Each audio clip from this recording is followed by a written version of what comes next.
ጤና ይስጥልኝ ክቡራትና ክቡራን የዩቲዩብ ቻናል ቤተሰቦች ሰበር መረጃዎችን ይዤ ቀርብ ያለው የመካከለኛው ምስራቅን በተመለከተ ሰበር መረጃዎች በየሰዓታቱ ልዩነት እየወጡ ነው። ፈጣን ወቅታዊ ሰበር መረጃዎች ዩቲዩብ ላይ በፍጥነት ሲጫኑ ለእናንተ ቀድሞ የማስታወቂያ መልእክት ወይም ኖቲፊኬሽን እንዲደርሷችሁና ዜናዎችን በፍጥነት እንድትከታተሉ የዩቲዩብ ቻናሌን ሰብስክራይብ በማድረግ የደወል ምልክቷን መጫን አትዘንጉ። ወደ ሰበር መረጃዎቹ ስናቀና ክቡራን አድማጮች ኢራን ከጦርነቱ ጅማሬ ጀምሮ እንደተሰጋው የዓለም ግዙፍ የነዳጅ መርከቦች የሚያልፉበትን የሆርሙዝ ሰርጥን ዘግተዋለች። አንድም መርከብ ቢያልፍ አነደዋለሁ ስትል ነው የዘጋችው። ይህንን ተከትሎ በከፍተኛ ሁኔታ በተለይም የአውሮፓ መሪዎች ተደናግጠዋል። በአፍሪካ በአውሮፓና በዋናነትም ደግሞ በአሜሪካ ከመካከለኛው ምስራቅ ነዳጅ በሚገዙ ሀገራት ላይ ሁሉ ከባድ ጠባሳ ከዛሬ ጀምሮ ያሳድራል ተብሏል። በሌላ በኩል አሜሪካ መግለጫ የሰጠች ሲሆን በአስቸኳይ ከ13 ሀገራት ዜጎቿ እንዲወጡ አስቸኳይ ጥሪ አቅርባለች። ጦርነቱ አድማሱን እያሰፋ ባለበት በአሁኑ ሰዓት ታዲያ የአሜሪካው ፕሬዝዳንት ዶናልድ ጄ ትራምፕ በሌሊቱ መግለጫቸው እንዳሉት ገና ጥቃቱን አልጀመርንም፣ ገና ኃይለኛ ጥቃት አለ ሲሉ በይፋ ገልጸዋል።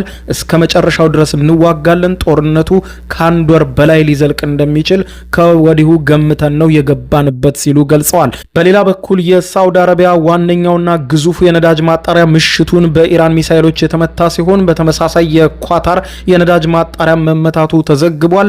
የተባበሩት አረብ ኤሚሬትስም ሌሊቱን በርካታ ሚሳኤሎች ተተኩሰውባታል። እንዲሁ ኢራንም በከፍተኛ ሁኔታ በእስራኤል ሚሳኤሎች ስትመታ ነው ያደረችው። በተመሳሳይ ደግሞ እስራኤልም ስትደበደብ አድራለች። የቀጠናውን አጠቃላይ ሁኔታ በተመለከተ ዝርዝር መረጃውን ላጋራችሁ፣ አብረን እንከታተለው። በቅድሚያም ኢራን እንደተፈራውና እንደዛተችው የባህር መተላለፊያ ወሽመጡን ሆርሙዝን ሙሉ በሙሉ ከዛሬ ሌሊት ጀምሮ መዝጋቷን አስታወቀች። በሰርጡ ከዛሬ ሌሊት ጀምሮ ለማለፍ የሚሞክር ማናቸውም መርከብ በእሳት ይጋያል ስትል ነው ኢራን ያስታወቀችው። ይህ ቦታም በዓለም ላይ ካለው ከፍተኛው የነዳጅ ዝውውር የሚደረግበት የዓለም ወሳኝ ሰርጥ ነበረ። ይህንን ተከትሎ በአፍሪካ በአውሮፓና በዋናነት በአሜሪካ የነዳጅ ዋጋ በከፍተኛ ሁኔታ እንደሚንርና በርካታ ዜጎች ችግር ውስጥ እንደሚገቡም ይጠበቃል። የአሜሪካ የኢነርጂ መረጃ አስተዳደር ኢአይኤ እንደሚለው ከሆነ በቀን በአማካይ 20 ሚሊዮን በርሜል ነዳጅ በዚሁ ቦታ ላይ እንደሚያልፍ ይገመታል። ይህም ማለት ደግሞ ወደ 600 ቢሊዮን የአሜሪካን ዶላር ገደማ የሚገመት የነዳጅ ንግድ በባህር መስመሩ ላይ ይተላለፋል ማለት ነው። በባህር ሰርጡ ላይ የሚከሰት ማናቸውም አይነት መስተጓጎል በዓለም አቀፍ ደረጃ የነዳጅ አቅርቦትና የዕለት ተዕለት ኑሮ ላይም ከባድ መናጋት እንደሚፈጥርም ተነግሯል። ይህም ማለት ወዲያውኑ በዓለም ዙሪያ የዋጋ ንረት እንዲፈጠር እንደሚያደርግም ተዘግቧል። ተንታኞች እንደሚሉት ግጭቱ እየተባባሰ በመሆኑ ኢራን በዛሬው ዕለት የዘጋችውን የሆርሙዝ ሰርጥ መዘጋት ለቀናት የሚቀጥል ከሆነ ደግሞ የበለጠ ከባድ መዘዝ ይከሰታል ብለዋል። ይህ ጉዳት ደግሞ ከባህረ ሰላጤው የአረብ ሀገራት ነዳጅ የሚገዙ የአፍሪካ የአውሮፓ ሀገራትና በዋናነት ዩናይትድ ስቴትስን በከፍተኛ ሁኔታ ጫና ውስጥ እንደሚከታትም ተመልክቷል። የሆርሙዝ የባህር ሰርጥ በኢራንና በኦማን መካከል የሚገኝ መተላለፊያ ወሽመጥ ነው። መግቢያውና መውጫው 50 ኪሎ ሜትር ስፋት ያለው ሲሆን በመሃል ላይ ደግሞ በጣም ጠባብ የሆነ 40 ኪሎ ሜትር ስፋት አለው። ሰርጡ በማዕከላዊ ክፍል ብቻ ትልልቅ መርከቦችን ለማሳለፍ የሚሆን ጥልቀት አለው። የባህር አሳሾች መግቢያና መውጫውን ለትልልቅ መርከቦች ደህንነቱ የተጠበቀ መሆኑን ያረጋገጡ ሲሆን በመካከልም ክብደት ያለው ነዳጅን ጭነው ለሚጓዙ ምቹ መንገድ ሆኖላቸው ሲያገለግል ቆይቷል። እነዚህ ግዙፍ መርከቦች ወደ 10 ኪሎ ሜትር ስፋት ባለው የሰርጡ ክፍል ላይ መቅዘፍ ይኖርባቸዋል። ነዳጅ ጫኝ መርከቦች በፋርስ ባህረ ሰላጤ ሲያልፉ በኢራንና በአረብ ሀገራት መካከል አወዛጋቢ በሆኑ የቱንብ ደሴቶች አቅራቢያ ነው የሚያልፉት። በሰርጡ ላይ የሚተላለፉ የንግድ መርከቦች የሚያስተጓጉሉ ካሉ ወታደራዊ እርምጃ ከግምት እንደሚገባ ባለሙያዎች ሲናገሩ ቆይተዋል። ይህ ደግሞ በአውሮፓውያኑ 1980 እና 1988 ድረስ በተካሄደው የኢራንና የኢራቅ ጦርነት ወቅት በግልጽ ታይቶ ነበረ። ተንታኞች እንደሚሉት ለኢራን የሆርሙዝ የባህር ሰርጥን መዝጋት እንደ መከላከያ ኃይል በመጠቀም አሜሪካን ልታዳከም ትችላለች ይላል። ጉዳቱ ግን የአፍሪካና የአውሮፓ ሀገራትን በሙሉ እንደሚያጥለቀልቅም ተገምቷል። ጦርነቱ ከመነሳቱም በፊት ኢራን ይህንን ወሽመጥ ልትዘጋው እንደምትችል በግልጽ ስትናገርና ስታስጠነቅቅ እንደነበር ይታወቃል። ነገር ግን አሜሪካም ሆኑ እስራኤል ያልገመቱት አያቶላ አሊ ካሚኒ ከተገደሉ ጦርነቱ ወዲያው ያከትማል፣ ከሚተካው መንግስት ጋር እንደራደራለን የሚል ነው። ጦርነቱ ግን አሁን ከግምት ውጪ በመሆኑ ከቁጥጥር ውጪ እየወጣና 13 ሀገራትን እያዳረሰ በመሆኑ ሁኔታው አስደንጋጭም አስፈሪም ሆኗል። ጦርነቱ ከዚህም በላይ አድማሱን ወደ ሌሎች ሀገራት እንደሚያሰፋ አሜሪካ ከወዲሁ የገለጸች ሲሆን በ13 ሀገራት የሚገኙ ዜጎቿ በፍጥነት በቻሉት መንገድ ሁሉ ሀገራቱን ጣጥለው እንዲወጡ አሜሪካ ለዜጎቿ አስቸኳይ የሆነ ትዕዛዝን ሰጥታለች። ኢራን ዛሬ ሌሊቱን ወደ 13 ሀገራት በአንድ ጊዜ ሚሳኤሎችን ስታዘንብ እስከ ንጋቱ ድረስ ያደረች ሲሆን በእስራኤልና በተለያዩ ግዛቶች ላይ ያነጣጠሩት እነዚያ በርካታ ሚሳኤሎችም የተለያዩ ከተሞችን ደብድበዋል። ጥቃቱን ተከትሎ በመላ 13 ሀገራቱ ለሚገኙ ዜጎች በስልካቸው የጥንቃቄ መልእክት የተላለፈ ሲሆን ሁሉም ነዋሪዎች በአቅራቢያቸው ወደሚገኝ የፈንጂ መጠለያ ገብተው አድረዋል። ይህ እርምጃም የተወሰደው በሁለቱ ሀገራት መካከል ያለውን ወታደራዊ ፍጥጫ ወደ ከፍተኛ ምዕራፍ በተሸጋገረበትና ቀጥተኛ ጥቃቶችን ባየሉበት ሰዓት ነው። የእስራኤል መከላከያ ሰራዊት እንደሚለው ከሆነ የአየር መከላከያ ስርዓቶች ከኢራን የሚሰነዘሩ የሚሳኤል ጥቃቶችን ለማክሸፍና ስጋቱን ለመቀነስ በከፍተኛ ንቃት ላይ ይገኛሉ፣ ለመከላከል እየሞከርን ነው ብለዋል። በሌላ በኩል የተባበሩት አረብ ኤሚሬትስም እንዲሁም ጥቃቱን በከፍተኛ ሁኔታ ለመከላከል እየሞከረች መሆኑን ሌሊቱን ባወጣቸው መግለጫ ገልጻለች። የኤሚሬትስ መከላከያ ሚኒስትር መግለጫ እንደሚያመለክተው የሀገሪቱ የአየር መከላከያ ኃይል ከኢራን የሚመጡ ማናቸውንም የሚሳኤል ናዳዎችን ለመመከት በከፍተኛ ዝግጁነት ላይ ይገኛል ብለዋል። የመከላከያ ሚኒስትሩ አክሎም ሀገሪቱ የዜጎቿንና የነዋሪዎቿን ደህንነት ለማረጋገጥ እንዲሁም የግዛት ሉዓላዊነቷን ለማስጠበቅ ከየትኛውም ወገን የሚሰነዘሩ ስጋቶችን ለመመከት ዝግጁ ሆና እየታተረች ነው ብለዋል። ይህ በዚህ እንዳለ አሜሪካ ከ13 ሀገራት ዜጎቿ በፍጥነት ለቀው እንዲወጡ አስቸኳይ ጥሪ አቅርባለች። በቀጠናው ያለው ሁኔታ መክፋቱ ብቻ ሳይሆን አሜሪካ ከሁለት ቀናት በኋላ ሌላ አውዳሚ ዙር ጦርነት እንደሚከፈት የገለጸች ሲሆን ከዚህም ባሻገር ጦርነቱ አድማሱን እንደሚያሰፋ ገልጻለች። ይህንንም ተከትሎ በአስቸኳይ መመሪያው መሰረት በባህሬን፣ በግብጽ፣ በኢራን፣ በኢራቅ፣ በእስራኤል፣ በዮርዳኖስ፣ በኩዌት፣ በሊባኖስ፣ በኦማን፣ በኳታር፣ በሳውዲ አረቢያ፣ በሶሪያም፣ በተባበሩት አረብ ኤሚሬትስ እና የመንን ጨምሮ በዌስት ባንክና ጋዛ እንዲሁም በመካከለኛው ምስራቅ አቅራቢያ ያሉ ዜጎች በሙሉ አካባቢውን ለቀው በአስቸኳይ እንዲወጡና ወደ ሌሎች ሀገራት እንዲሸሹም ሚኒስትሩ አመልክቷል። አሜሪካውያን ዜጎች እርዳታ ካስፈልጋቸውም አስቸኳይ እርዳታ የሚወስዱበትን መንገድም ማመቻቸቱን የአሜሪካ መንግስት ባወጣው መግለጫ ላይ በአስቸኳይ አስታውቋል። የአሜሪካ ማዕከላዊ እዝም ባወጣው መግለጫ እንዳለው በኢራን ላይ ወታደራዊ እርምጃ ከተጀመረ ወዲህ የተገደሉ የአሜሪካውያን ቁጥር 6 መድረሱን ይፋ አድርጓል።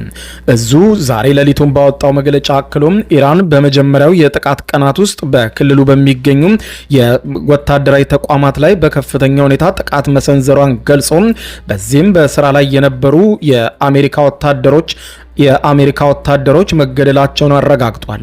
የሁለት ወታደሮችን አስክሬን ሞተው ማግኘቱን የገለጸ ሲሆን በአሁኑ ወቅትም መጠነ ሰፊ ውጊያዎች በቀጠሉበት በዚህ ወቅትም የአሜሪካ ውጭ ጉዳይ ሚኒስትር ማርኮ ሩቢዮ በሰጡት መግለጫ አሜሪካ ቅዳሜ ዕለት በኢራን ላይ የቅድመ መከላከል ያለችውን ጥቃት የሰነዘረችው እስራኤል እርምጃ እንደምትወስድ ቀድማ ስላወቀችና ይህም ደግሞ በክልሉ ባሉ የአሜሪካ ወታደሮች ላይ ጥቃት ሊያስከትል እንደሚችል በመገመት መሆኑንም ገልጸዋል። ጦርነቱን እኛ አልጀመርነውም፣ እስራኤል ነው የጀመረችው። እስራኤል ጥቃት ልትወስድ ስትል ነግራናለች። እስራኤል ጥቃት ከሰነዘረች ደግሞ ወደኛም የጦር ቤዞች ስለሚተኮስ ነው እርምጃ የሰነዘር ነው ብለዋል።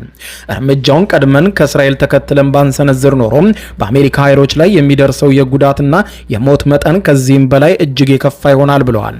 በቀጠናው የተገደሉ የአሜሪካውን ወታደሮች ቁጥርም ወደ 6 ከፍ ማለቱን ገልጸዋል። በሌላ በኩል የአሜሪካው ፕሬዝዳንት ዶናልድ ጄ ትራምፕ ዛሬ ሌሊቱን ለህዝባቸው በሰጡት መግለጫ አሜሪካ በኢራን ላይ መጠነ ሰፊ ወታደራዊ እርምጃዋን እንደምትቀጥልና ጦርነቱ ባጭሩ እንደማይቆም ገልጸዋል። የኢራን መንግስት የኒውክሌር የጦር መሳሪያ ግንባታ እንዲያቆም ከአሜሪካ የተሰጠውን ማስጠንቀቂያ ችላ እንዳለ የገለጹት ዶናልድ ጄ ትራምፕ ከቴሄራን የተደቀነብንን አደጋ ለመቀልበስ እርምጃ መውሰድ እንደምንቀጥል አረጋግጣለሁ ሲሉ ተናግረዋል። ለአሜሪካ ወታደሮች ሜዳሊያ ለመስጠት በተዘጋጀ ስነ ስርዓት ላይ ንግግር ያደረጉት ትራምፕ የኢራን ሚሳኤል መርሃ ግብር የኒውክሌር ግንባታን ለመሸፈን ያለመ ነበር ሲሉም ተደምጠዋል። ኒውክሌር የጦር መሳሪያና የረዥም ርቀት ሚሳኤል የታጠቀ የኢራን መንግስት መካከለኛው ምስራቅና የአሜሪካ ህዝብ ሊታገሱት የማይገባ ስርዓት ነበር ብለዋል። በኢራን ላይ እየወሰዱ ያሉትን እርምጃ ዓላማው የሀገሪቱን የሚሳኤል ግንባታ አቅም እንዲሁም የባህር ኃይል ሙሉ በሙሉ ማምከን መሆኑንም ፕሬዝደንቱ ገልጸዋል። በተገደሉት የአሜሪካ ወታደሮች ስም ዘመቻውን አጠናክረን እንቀጥላለን ሲሉም ተደምጠዋል።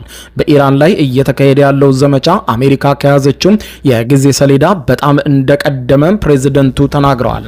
ዘመቻው ከመነሻው ላይ ከ4 እስከ 5 ሳምንታት እንደሚወስድ ገምተናል በማለት የጠቀሱት ትራምፕ ከዚያም በላይ የመዝለቅ አቅም አለው፣ ለተራዘመ ጦርነት ተዘጋጅተናል ሲሉም ተናግረዋል። በተያያዘ ዜና ኢራን ምሽቱን ጀምሮ በተኮሰቻቸው ሚሳኤሎችና ሰው አልባ በራሪ አውሮፕላኖች ወይም ድሮኖች በመታገዝ የኳታርና የሳውዲ አረቢያ የነዳጅ ማጣሪያ ማዕከላት ላይ ከባድ ጥቃት ፈጽማባቸዋለች።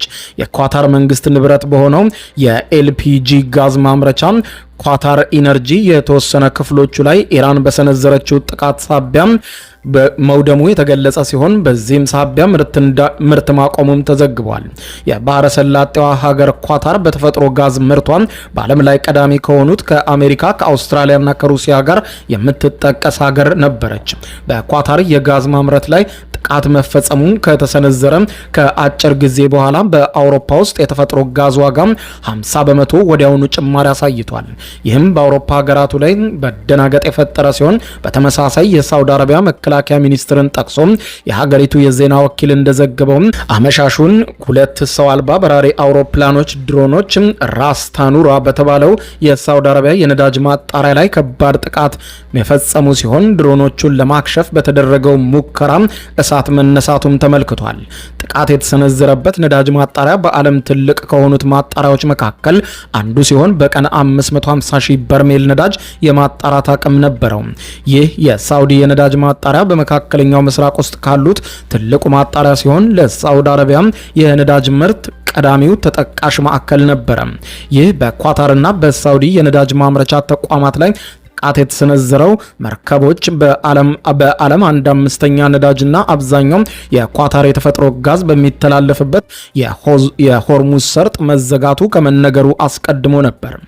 አሁን ላይም በሳውዲም በተለይ በግዙፉ ነዳጅ ማጣሪያ ላይ የተፈጸመው ጥቃት ምን ያክል ጉዳት በማጣሪያው ላይ እንዳደረሰ እስካሁን ማወቅ እንዳልተቻለም ተዘግቧል። ይህ በዚህ እንዳለ አሜሪካ በኢራን ላይ በከፈተችው ማጥቃት በመጀመሪያዎቹ 24 ሰዓታት ብቻ በወሰደችው እርምጃ አሜሪካ 779 ሚሊዮን የአሜሪካን ዶላር ለጦርነቱ ወጪ ማድረጓን አናዶሉ የዜና ወኪል የባለሙያዎችን ትንተና ዋቢ በማድረግ ዘግቧል። ይህ እጅግ ግዙፍ መጠን ያለው ገንዘብ የሀገሪቱን የ2026 አጠቃላይ የመከላከያ በጀት 0.1 በመቶ ያክል የሚሸፍን ሲሆን በዘመቻው ላይም እንደ ቢቱ ስውር ፈንጂ ጣይ አውሮፕላኖች F-22 እና F-35 ዘመናዊ ተዋጊ ጀቶች እንዲሁም የባህር ኃይል አጥፊ መርከቦችም በስፋት ጥቅም ላይ ውለዋል ተብሏል። በተለይም 4 B2 ፈንጂ ጣይ አውሮፕላኖች ከአሜሪካ ሚዙሪ ግዛት ተነስተው በቀጥታ በረራ ኢራን ድረስ በመጓዝ እየፈጸሙት ባለው ጥቃት ብቻ ለነዳጅና ለጥገና 30.2 ሚሊዮን የአሜሪካን ዶላር ወጪ እንደተደረገም ተመልክቷል። በአየር ላይ ተሰማሩ በርካታ የኤፍ-18 እና ኤፍ-16 እንዲሁም ኤፍ-22 ተዋጊ ጀቶች የበረራ ሰዓት ለጥገናና ለታጠቁት ጥይቶች እንዲሁም ሚሳኤሎችም የወጣው አጠቃላይ ገንዘብ 271.3 ሚሊዮን የአሜሪካን ዶላር እንደሆነም ተሰልቷል። ከነዚህም በተጨማሪ የኤሌክትሮኒክስ ጦርነት አውሮፕላኖች፣ የሪፐር ድሮኖችና በቅርቡ ስራ የጀመረው ሉካስ የተሰኘው ድሮን እንዲሁም የነዳጅ ጫኝ አውሮፕላኖችም በድምሩ 423 ሚሊዮን የአሜሪካን ዶላር የሚገመት ሀብት እንደፈጁም ተመልክቷል። አሜሪካ ይህንን ከፍተኛ ወታደራዊ አቅም የተጠቀመችው የኢራንን ወታደራዊ መዋቅር በአጭር ጊዜ ውስጥ ሽባ ለማድረግ ያለመ ቢሆንም ነገር ግን ለውጥ ሳያመጣ ጦርነቱ አድማሱን እንዲያሰፋ አድርጎታል። ይህ ስሌት የተሰላው በተለይም የአሜሪካ አውሮፕላኖች ትናንትና በኩዌት መመታታቸው ከመነገሩ በፊት በመሆኑ የአሜሪካ 3 ፈንጂ ጣይ አውሮፕላኖች በኩዌት ተመተው መውደቃቸውን ተከትሎ አሜሪካ ምታዊ ዋጋቸው የ190 ሚሊዮን የአሜሪካን ዶላር እያንዳንዳቸው ሊያወጡ የሚችሉ የጦር አውሮፕላኖች ተመተውባታል። ይህ ትናንትና በኩዌት ተመተው የወደቁት አውሮፕላኖች የኩዌት መከላከያ ኃይል ምሽቱን ባወጣው መግለጫ እንዳስታወቀው የኢራን ድሮኖች መስለውን በስህተት ነው የመታናቸው በማለት ገልጸዋል። በኢራን ድሮኖች ተመተው የወደቁ አይደሉም በማለት ያስተባበለችው ኩዌት ለመከላከልና የጠላት ጦር መስሎን ለመከላከል የተኮስነው ማምከኛ ነው የአሜሪካን የጦር አውሮፕላኖች መጥቶ የጣለው ብላለች። አሁንም ጦርነቱ አድማሱን እያሰፋ ሲሆን የዓለም መሪዎችም በከፍተኛ ሁኔታ ጭንቀት ውስጥ ይገኛሉ። ክቡራን አድማጮች ለሰዓቱ ብታደምጧቸው መልካም ናቸው ያልኳቸው አጫጭር መረጃዎች የሰማችኋቸው ነበሩ። ከሰዓታት በኋላ በሌላ መረጃ ተመልሰን እስከምንገናኝ በያለንበት የዓለም ዳር ቸር እንቆይ።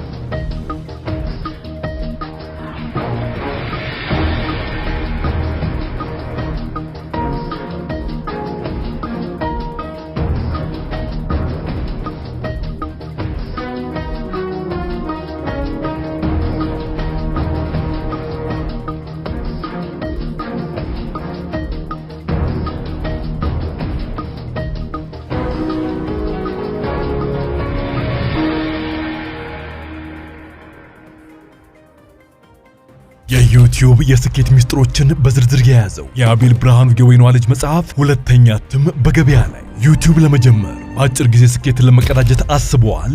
ዩቲዩብ ብጀምር ስንት ብር አገኘሁም ብሎ አስበዋል? እንግዲያውስ በዩቲዩብ 2 የወርቅ 3 የብር ሽልማቶችን ያገኘው የአቤል ብርሃኑ የወይኗ ልጅ የዩቲዩብ ሚስጥሮች መጽሐፍ በዝርዝር ሁሉንም ያብራራሉታል። ዛሬውኑ ገዝተው ህልሞን እውን የሚያደርጉበትን የዩቲዩብ የስኬት መንገድ ይጀምሩ። በሀገር ቤት አከፋፋይ አዲስ አበባ ሜክሲኮ ኮሜርስ መጽሐፍት መደብር። በውጭ ሀገራት ለምትገኙ ከአማዞን ላይ ብታዙ በቀናት ውስጥ ደጁ ይደርሳል። የአማዞን ሊንኩን እዚህ ቪዲዮ ኮሜንት ላይ ያገኙታል። የዩቲዩብ ሚስጥሮች ዘመኑ ጋር ተፈላጊ መጽሐፍ።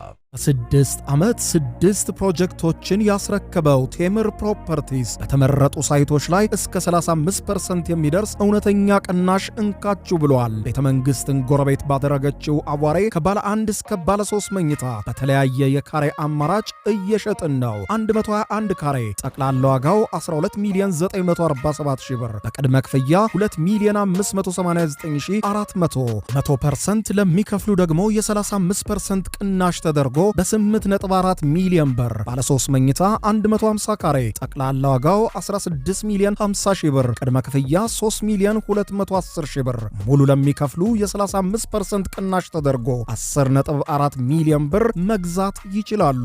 የዲፕሎማቶች መኖሪያ በሆነችው ሳር ቤት ከአፍሪካ ህብረት በቅርብ ርቀት ላይ በምትገኘው ቡልጋሪያ ከስቱዲዮ እስከ ባለ 3 መኝታ ቤት በተለያየ ካሬ አማራጭ አቀርበናል። በተጨማሪም በገላንና በቡልጋሪያ ሳይቶቻችን ላይ በዘመናዊ የንግድ ሞሎቻችን ውስጥ የንግድ ሱቆችን ከቅድመ ክፍያ 500 ሺህ ብር ጀምሮ ከ2.5 ሚሊዮን ብር ጠቅላላ ክፍያ ጋር እየሸጥን እንገኛለን። ይፍጠኑ። በ0910 47 38 79 ወይም በ0991 81 33 32 ላይ ሃሎ ይበሉን። ቴምር ፕሮፐር